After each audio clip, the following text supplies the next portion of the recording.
From JBS Studios in Greater New York, this is the JBS News Update with Teisha Bader.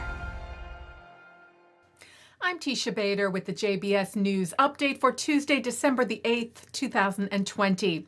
Israeli Prime Minister Benjamin Netanyahu met with Slovenian Prime Minister Yancha in Jerusalem today before signing a joint statement on cooperation in technological innovation.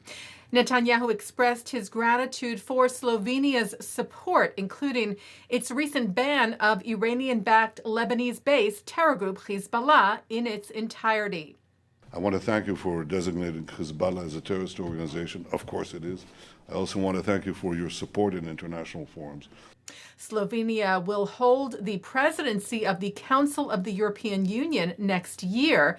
And Netanyahu said he hoped recent developments in Israel, like the signing of the Abraham Accords and opening of doors with the Emirates, among other Arab countries, would have an influence on the EU and how it sees Israel. Noting a new co-owner of Israel's Beitar Jerusalem soccer team as evidence of a changing reality in the Middle East.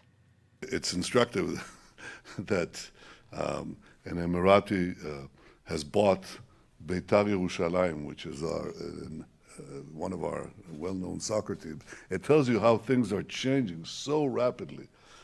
And I hope that you can facilitate in your role as in the EU presidency to have the EU understand that this is a different world and there are different opportunities, different alliances for the good, for the better. And Yanesh reiterated that his country does recognize this new world and how Israel is a vital part of it. Slovenia is also among those European countries which try to see the situation in the Middle East as it is, not as it is shown many times.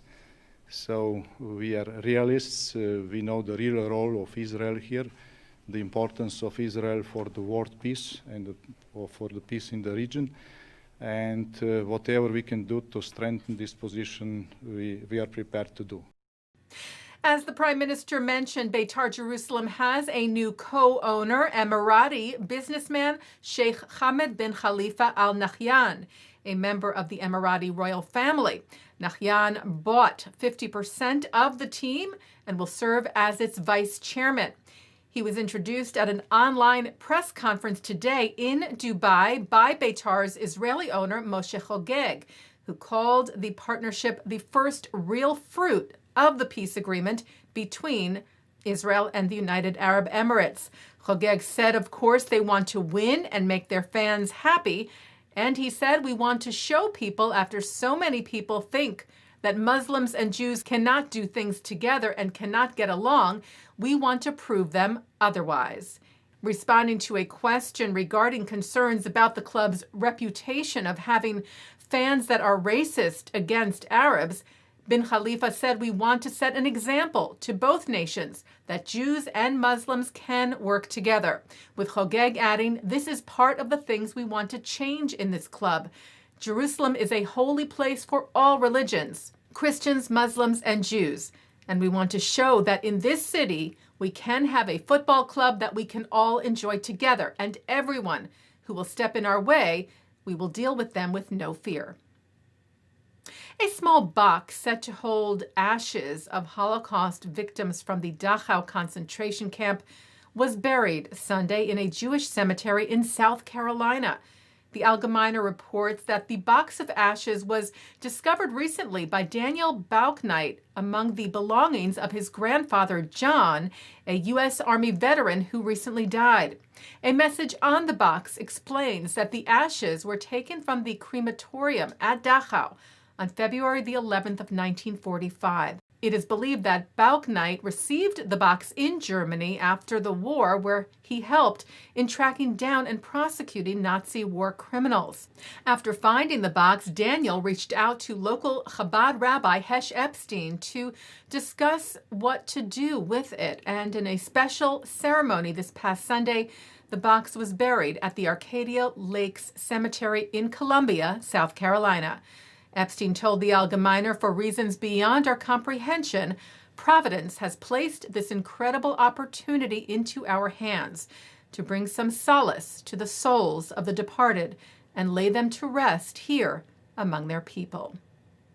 Well, people around the world are remembering John Lennon today, the former Beatle and music icon who was shot and killed in New York City on December the 8th of 1980.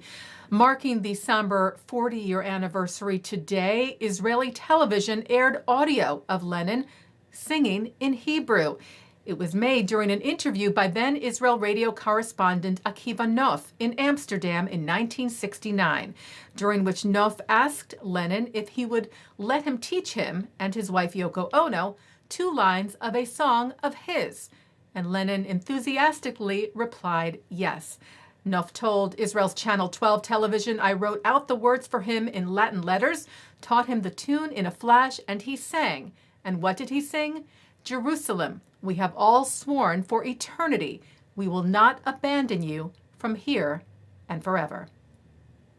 1, 2, 3, 4. Yerushalayim nishbanu kulam, lo nakiresh mikam hadolam. Taking a look now at our programming for tonight on JBS for Tuesday, December the 8th. At 7 o'clock, a discussion of how progressive Zionism reflects the values that are the basis of the U.S.-Israel relationship. At 8, Rabbi Avi Strasberg shares wisdom of the Torah and Talmud that can provide guidance during times of great uncertainty, such as during COVID-19. That's with Andrew Feuerstein at this year's General Assembly of the Jewish Federations of North America. At 9, Mark Golub sits down with Bernard-Henri Levy on L'chaim. At 10, author Scott Shea, Rabbi Angela Buchdal, and Rabbi Elliot Cosgrove discuss whether faith divides or unites us with Rabbi Chaim Steinmetz. And coming up next, it's the ILTV's Insider. And a reminder for you that JBS premieres today on Comcast Xfinity, channel 1684. So if you have friends or family with Comcast Xfinity, please let them know that they can now enjoy JBS. And that's the JBS News Update for Tuesday, December the 8th, 2020. I'm Teisha Bader. Stay healthy, stay well.